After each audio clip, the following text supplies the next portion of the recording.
MBS ने वो statements जो मोदी ने बोलना था ना, वो उन्होंने अपने मुंह से बोली है वहाँ पे। जो उन्होंने कॉरिडोर का अनाउंसमेंट की है, इंडिया टू यूरोप, हाँ जी, इकोनॉमिक, वो प्रिंस मोहम्मद ने जो है वो खुद अनाउंसमेंट उसकी दी। उसके अलावा उन्होंने हमें ये इधर बताया गया कि जी वो जाते हुए यहाँ रुकेंगे, वो 25 अरब डॉलर के मुआहदे करेंगे। हमें कौन मुआहदे देगा? आपके मुल्क में चल क्या रहा है? आपके मुल्क में ना देखिए, कोई भी इन्वेस्टर आता है ना, वो देखता है कि यहाँ की अदालतें कितना इंसाफ दे रही हैं, स्टेबिलिटी कितनी है, पॉलिटिकल स्टेबिलिटी कितनी है। ऐसे ही है कि हमारे ex prime minister Nawaz Sharif साहब की जो स्टेटमेंट है इस वक्त, वो भी बड़ी डिस्कस हो रही है। वो कहते जी अगर मैं होता तो G20 आज पाकिस्तान में होती, अगर मैं होता तो G20 आज पाकिस्तान में होती। मैं ये बताना चाहूंगा कि हमारी लीडरशिप जिन्होंने पाकिस्तान को इस मुसीबत से निकालना है, वो अब वही होमवर्क करके बात नहीं करते। मैं परेशान हो गया हूँ उनकी स्टेटमेंट सुन के। जो पाकिस्तान को G20 में ऐड नहीं किया, ये ऐड कैसे करेंगे G20 में? G20 में क्वालिफिकेशन नहीं है, आपको पता है ना, SEO वगैरह में इनविटेशन होती है, ब्रिक्स में इनविटेशन आपको मिलती है या आप अप्लाई करते हो। G20 का सिंपल है, अगर आपकी इकोनॉमिक टॉप 20 में आप आ जाते हो, ऑटोमेटिक है, उसके अंदर आपको कोई रोक नहीं सकता। चाइना और रशिया का पूरी दुनिया ही दुश्मन है, कोई रोक पा रहा है उनको? क्योंकि वो टॉप 20 में आते हैं। तो आपकी GDP पाकिस्तान की 41 या 42 पे है, आप 20 पे ले जाएं, आप ऐड हो जाएंगे। सिंपल है, आप ले जा सकते हैं 20 पे, ये तो आपके ऊपर डिपेंड करता है।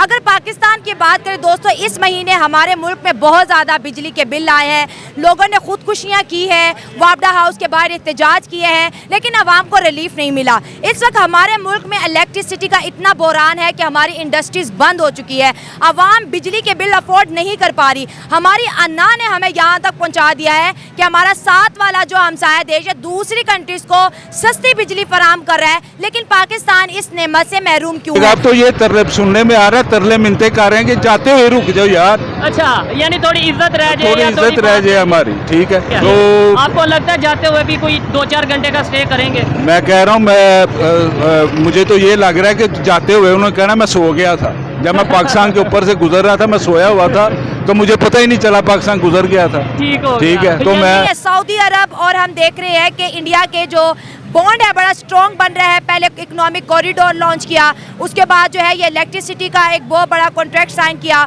उसके बाद जो रिफाइनरीज लगेंगी इंडिया के अंदर जो कि सऊदी के जो ऑयल है उसको रिफाइन करके सप्लाई करेंगी। तो एक के बाद एक जो है बड़ी खबर हमारे सामने आ रही है, लेकिन पाकिस्तान में 4 घंटों के लिए शहजादे नहीं आए, 6 घंटों के लिए नहीं आए, लेकिन इंडिया में 72 घंटों के लिए वो स्टे कर रहे हैं। ऐसी की कभी ऐसा भी वक्त आए, हम भी सुने कि हम सऊदिया को लोन दे रहे हैं या सऊदिया म्यूचुअल इंटरेस्ट के साथ पाकिस्तान के साथ काम कर रहा है, या IMF जो है वो एक चीज में ऐड करना चाहिए, माइंडसेट है ना, इस माइंडसेट के साथ कभी नहीं होगा। आपने कहा लोन दे रहे हैं, इंडिया लोन तो नहीं दे रहा, ये लोन, यही तो माइंडसेट है जिसकी वजह से कुछ नहीं कर सकता पाकिस्तान। इंडिया लोन दे रहा है या सऊदी अरेबिया लोन दे रहा है इंडिया को? बिल्कुल सही बात है। सॉरी, थोड़ा मेरा टिपिकल पाकिस्तानी माइंडसेट तो है, पाकिस्तान में रहते हैं तो कुछ ना कुछ तो साइड इफेक्ट्स नजर आएंगी। जिसपे मुझे एक सख्त तशवीश है, कुछ जो रिफाइनरी आपके ग्वादर के पास लग रही थी कि वही तो नहीं उठा के उन्होंने उनको दे दी। एक तो ये फिक्र है मुझे, और दूसरा आपने जो फरमाया है, हमारा जो इकोनॉमिक रोड मैप था जिसमें 25 बिलियन इनका था, 25 यूएई वालों का था, शायद वो भी तो नहीं, वो गुम हो गया वो। तो हम फिर किधर जाएंगे? हमारे बच्चे तो लंदन में बैठे हैं जिन्होंने आगे समर की विंटर की शॉपिंग करनी है, जैकेटें बड़ी महंगी हो गई हैं इन्फ्लेशन की वजह से, टोरंटो में ट्यूशन फीसें देनी है बच्चों की, वो क्या बनेगा सारा सिलसिला? देखिए ना, हमारे शहबाज शरीफ साहब वहां चले गए हैं, ज़ाहिर खर्चा उनका भी है। 20 प्रेसिडेंट, 20 दिमाग जो दुनिया के पावरफुल लोग हैं, दिमाग है, हेड ऑफ स्टेट है, वो वहाँ पे बैठे हुए हैं। वो जो बातें हम तक आ रही हैं वो तो सुनकर यकीन करें मैं रात को परेशान रहा हूँ। मैंने कहा यार इधर मेरे बच्चों का क्या मुस्तकबिल है इस मुल्क में। ठीक के बाद सऊदीया में और भारत में बहुत बड़े बड़े मुआहदे हो रही हैं। पहली बात तो ये कि इसरो मदद करने वाला है सऊदी अरेबिया की स्पेस एजेंसी को बिल्ड करने में, चलाने में, गाइड करने में। दूसरी बात ये कि सऊदी अरेबिया बहुत ज्यादा डेस्परेट है और गिफ्ट सिटी के अंदर अपना एक ऑफिस भी खोलने वाला है सॉवरेन वेल्थ फंड्स का। और दूसरी जानिब भारत भी बोल रहा है कि हम भी देखेंगे, हालात का जायजा लेंगे और रियाद में भी अपना एक ऑफिस खोलेंगे। तो बहुत बड़े बड़े मुआहदे हो रहे हैं। सऊदीया भारत से हेल्प मांग रहा है और भारत के अंदर इन्वेस्टमेंट करना चाहता है। मेरे ख्याल में जो चीमा साहब आपने स्लाइटली एक बात मेंशन की है, मेरे लिए वो बड़ी एक काबिल तकलीफ है कि आपने G20 को ब्लॉक कर दिया। आपने उस पर कवरेज नहीं की पाकिस्तान में, अपनी कौम को नहीं दिखाया कि आपके लाहौर से 100 किलोमीटर के फासले पे क्या मौजज़े हो रहे हैं दुनिया के। वहां पे दुनिया की लीडरशिप, फ्यूचर की बातें हो रही हैं, एशिया की बातें हो रही हैं, नए जो अलायंस हैं वो बन रहे हैं। और आप अपने बच्चों को रखना चाहते हैं उर्दू ट्वीटिंग के ऊपर, आप रखना चाहते हैं कि उनको कहते हैं ये सियासत नहीं जिहाद है। इससे आगे क्यों नहीं जाना चाहते? आप दुनिया का चेहरा क्यों नहीं देखने देते हो? और खबर भी चीमा साहब कभी रुकी है? खबर भी कभी बंद कर रोक सके हैं आप? जो सोशल मीडिया का दौर है, बल्कि आपको दिखाना चाहिए था ताकि हो सकता है हमारे भी बच्चे आगे तरक्की की तरफ जाते, कुछ साइंस की बात कुछ भी ना मिले। हाँ। इंडिया इस टाइम पूरे वर्ल्ड का सेंटर बना हुआ है। ऐसे ही है, ठीक है, हर जगह इंडिया डिस्कस हो रहा है। क्यों? ऐसे ही। दोस्तों, सऊदी अरब के शहजादे भारत में G20 की मीटिंग अटेंड करने के लिए आए और एक दिन एक्स्ट्रा स्टे किया। दोस्तों, 2019 पीएम मोदी सऊदी अरब गए थे और वहां पर कुछ डील्स इन्होंने फाइनल की थी। तो दोस्तों, 2019 से लेकर आज तक इनके बीच में कई तरह की मीटिंग्स हुई और अलग अलग सेगमेंट में कई तरह की डील्स की गई।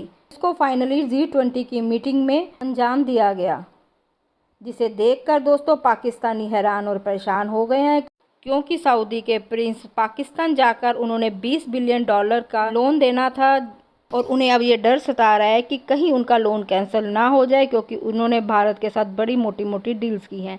दोस्तों, यही सब बातें और डिस्कशन हम आपके लिए लेकर आए हैं। तो आगे बढ़ने से पहले मेरे वीडियो को लाइक करें, सब्सक्राइब करें और अच्छी लगे तो शेयर भी करें। जय हिंद। स्टेटमेंट लिख ली। उस जॉइंट स्टेटमेंट में ये भी था कि दोनों मुल्क एक दूसरे के मुल्कों में मजीद इन्वेस्टमेंट करेंगे और अपना मजीद कॉपरेशन बढ़ाएंगे। और इन्वेस्टमेंट भी मल्टीपल डायमेंशंस की होंगी, मतलब स्टॉक मार्केट में, कैपिटल मार्केट्स में हो गई, स्टार्टअप में इन्वेस्टमेंट्स हो गई, या किसी डायरेक्ट बिजनेस को, अगर डायरेक्ट सऊदी की कोई कंपनी आ रही है तो उसको भी एज ए इन्वेस्टमेंट कंसिडर ही होती है वो FDI। तो इसरो की जानिब से जो सऊदीया की मदद की जाने वाली है स्पेस एजेंसी में, उसके बारे में आप क्या कहते हैं? देखिए, सऊदी अरेबिया की स्पेस एजेंसी अभी वो सेटअप कर रहे हैं और स्टार्टिंग में उनका जो फोकस है वो जो है सैटेलाइट्स के ऊपर है। ठीक है, फिलहाल वो व्हीकल लॉन्चर्स नहीं बनाने जा रहे, तो वो सैटेलाइट मैन्युफैक्चरिंग में पूरी मैन्युफैक्चरिंग फैसिलिटी से लेके सैटेलाइट मैन्युफैक्चरिंग तक, चाहे जितनी भी टेक्निकल असिस्टेंस चाहिए या कुछ और किस्म की असिस्टेंस चाहिए तो वो इंडिया की इसरो हेल्प करेगी। अगर हम IT फील्ड में देखें तो इंडिया जो सऊदी अरेबिया विजन 2030 है, उसमें इंडिया अपने डिजिटल इंडिया के थ्रू, टेक्नोलॉजी के थ्रू उनके साथ कॉपरेट, कोलैब और प्रोवाइड करेगा। इसके अलावा जो अगर अभी देखें हज की बात ले लेते हैं, इंडिया से हर साल 2 लाख लोग जाते हैं हज और उम्रे दोनों मिला के। तो वो पहले UPI यूज कर सकते थे, अब उधर वो रुपे कार्ड भी यूज कर सकते हैं।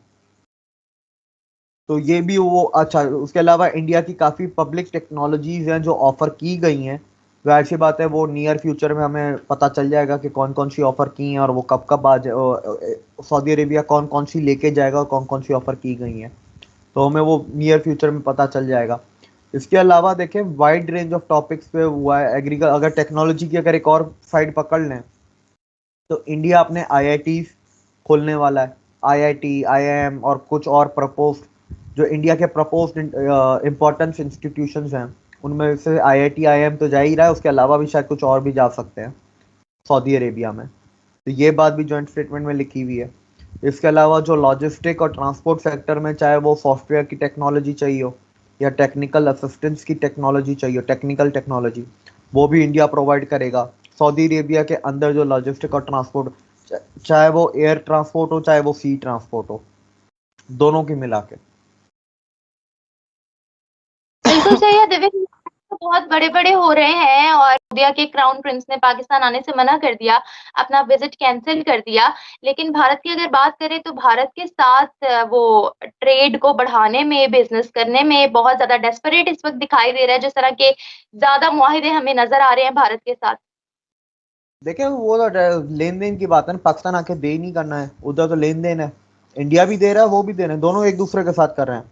अगर सऊदी इंडिया में इन्वेस्टमेंट के लिए ऑफिस खोल रहा है तो इंडिया की भी जा रही है सऊदी अरबिया में, इंडिया भी अपने डिजिटल प्लेटफॉर्म प्रोवाइड कर रहा है, इंडिया भी इन्वेस्टमेंट सऊदी में करेगा, ये बात भी हुई है। इंडिया अपना स्किल इंडिया, डिजिटल इंडिया भी लेके जा रहा है, ठीक है, अपना वो बाकी प्लेटफॉर्म्स भी उधर लेके जा रहे हैं, तो वो दे भी रहे हैं और ले भी रहे हैं। एमओयू साइन हुआ है central vigilance department of India and Saudi oversight anti corruption authority, मतलब इंटेलिजेंस शेयरिंग, करप्शन के ऊपर किस तरह रोका जाएगा, साइबर सिक्योरिटी के प्लेटफॉर्म भी ऑफर किए गए हैं। इंडिया ने ई वीजा अप्रूव कर दिया, अब सऊदी ई वीजा अप्लाई करके इंडिया आ सकते हैं, उनको एम्बेसी जाके फॉर्म भरना वो सब करने की, ऑनलाइन फॉर्म भरो, ऑनलाइन पेमेंट करो, वीजा मिल जाएगी, ताकि टूरिज्म दोनों कंट्रीज में फैसिलिट हो, टूरिज्म बढ़े, पीपल टू पीपल टाइज बढ़े, कल्चरल एक्सचेंजेस हो। इसके अलावा एक पूरा डिटेल्ड इन्वेस्टमेंट किया जाएगा अगले आने वाले 5 सालों में, पॉलिटिकल, जियोपॉलिटिक्स में, ट्रेड में, investment, energy, defence, security, social culture, ठीक है, एंड सोशल डेवलपमेंट के अंदर। तो आप इससे अंदाजा लगाएं कि हम बहुत जल्द देयर इज अ पॉसिबिलिटी कि हम लोग रियाल और रुपी ट्रेड कर सकते हैं, ये इशारा एक दे दिया। तो होते हैं वो रिश्ते पैसों के ऊपर होते हैं। ये हमारे मुस्लिम ब्रदर हैं, तो इसीलिए इनको सबसे पहले हमारा साथ देना चाहिए, सबसे पहले इस चीज का लिहाज करना चाहिए और हमें देखना चाहिए। नहीं, साथ लिहाज कितना देंगे, सगे भाई को भी आप 77 साल पैसे तो नहीं देते ना, 77 साल एक वक्त आता है सगे भाई को भी बोलते हैं बेटा अब तू अपना खुद देख ले, खुद कर ले।